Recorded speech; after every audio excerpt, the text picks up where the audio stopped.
Welcome to Wealth Climb. In 2023, a 49-year-old woman posted on Reddit. She didn't post to brag. She posted because she couldn't quite believe it herself. The number on her screen read $1.5 million. And the detail that made the entire internet stop scrolling was this. She had done it on a single income, at the same company for 20 straight years, while raising 3 children alone, no inheritance, no side hustle empire, no 6-figure salary. Just one woman, one job, and a decision she made in her 20s that most people around her thought was extreme. Her name, as she gave it on Reddit, was Karen, 49 years old, living in the Midwest. 3 kids a Euros. The oldest was 22 when she posted, the youngest 17. She had been a single mother since her youngest was 2 years old. She had worked in healthcare administration at the same regional hospital system since she was 29.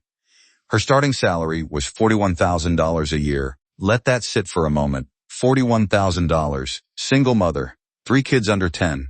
And she was about to make a decision that would quietly change everything. When her marriage ended, Karen did what most people in that situation do. She sat down and looked at the numbers. The numbers were terrifying. She had no safety net. Child support came in inconsistently. Daycare for 3 children was consuming a third of her take-home pay. She was one unexpected expense away from serious trouble every single month. Most people in that position look at those numbers and conclude, I cannot save right now. Survival first, saving later. And that conclusion is completely understandable. It is also, as Karen discovered, the thing that keeps people exactly where they are. She made a different decision. Not a comfortable one. Not one her friends understood at the time. She decided to treat saving like a bill she could not skip. Starting with $40 a paycheck. That was it. $40 twice a month, automatically transferred to a retirement account she had signed up for at work. $80 a month. She did not touch it. She did not think of it as money she had. It left her account the same day her paycheck arrived, before she could spend it, before she could justify needing it for something else. At the end of the first year, she had saved $960. That is not a transformative number. That would not make anyone feel like they were winning. But here is what Karen understood, or came to understand, about that $960. It was not $960 sitting still. It was $960 that was working every single day, even when she was exhausted, even when the car needed new tires, even when one of the kids was sick and she had missed 2 days of work. The money did not take days off, but the real story isn't the $40. Stay with me, because this is where it gets extraordinary. 3 things happened over the next 2 decades that turned $80 a month into $1.5 million. The first was that she increased her contribution every single time she got a raise. Not by the full raise, just by half of it. If her annual increase was 3%, she raised her savings rate by 1.5%. She kept the rest. This felt manageable. It never felt like deprivation. But over 20 years, her savings rate climbed from roughly 4% of her salary to just over 22%. She barely noticed it happening. The second thing was that she never stopped.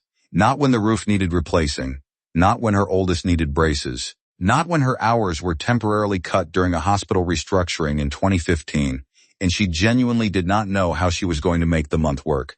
She did not stop. She borrowed from her emergency fund instead, rebuilt it slowly, and kept the retirement contribution running. Consistency, she wrote on Reddit, is the only thing that actually matters. Everything else is marketing. The third thing was time. 20 years of an index fund, returning an average of 8% annually, does something that no said spreadsheet can fully prepare you to feel until you see it in your own account. The early money a Euros, the money she saved in her 30s a Euros, had doubled twice by the time she was in her late 40s. That first year's $960 had become, by the time she posted, closer to $4,000. Just from that one year. Just from $40 a paycheck. Compound interest is the only thing in personal finance that functions exactly the way it is described. Everything else has fine print. Compound interest does not. By the time she was 40, Karen had saved $230,000. She remembers seeing that number and feeling, for the first time, genuinely safe. Not rich. Safe. There was a difference, and she knew it. But safe was everything. Safe was what she had been working toward for 11 years. By 45, the number had crossed 500,000. The compounding had shifted into a different gear. She was contributing more, but the account was also growing on its own in ways that were becoming difficult to ignore. She started watching the numbers differently. Not anxiously the way she had in her 30s. Quietly. The way you watch something you planted finally growing faster than you expected. And then at 49, she logged into her account on an ordinary Tuesday morning before her shift started, and the balance read $1,512,000. She said she sat there for a long time. She did not tell anyone at work. She texted her oldest daughter. And then that evening, she opened Reddit and typed out what had happened. The post got tens of thousands of upvotes. The comments came in waves. People asked about her exact investment strategy. People asked what funds she used. People asked whether she had received an inheritance at some point because the numbers seemed impossible for a single income. And Karen kept answering the same way. No inheritance. No windfall. No secret. An index fund, a payroll deduction she treated like a non-negotiable bill, and 20 years of not stopping. But the comment that stayed with me, the one buried halfway down the thread with 4,000 likes, was this. The most radical financial decision you can make is to refuse to wait until conditions are perfect to begin.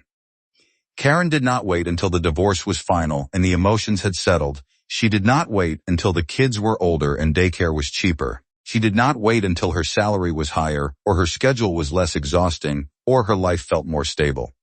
She started in the middle of the hardest stretch of her life, with $40 a paycheck, and she did not stop. The lesson here is not about index funds. It is not about savings rates or compound interest tables, though all of those matter. The lesson is about the story we tell ourselves about when we are allowed to begin. Most people are waiting. Waiting for the raise. Waiting for the debt to clear. Waiting for some version of their life that looks more like the right conditions for building wealth. And while they are waiting, the calendar keeps moving. The years that would have done the most work, the years when compounding has the most time to operate, those years pass quietly and without ceremony. Karen was 49 when she posted. Her youngest child was 17.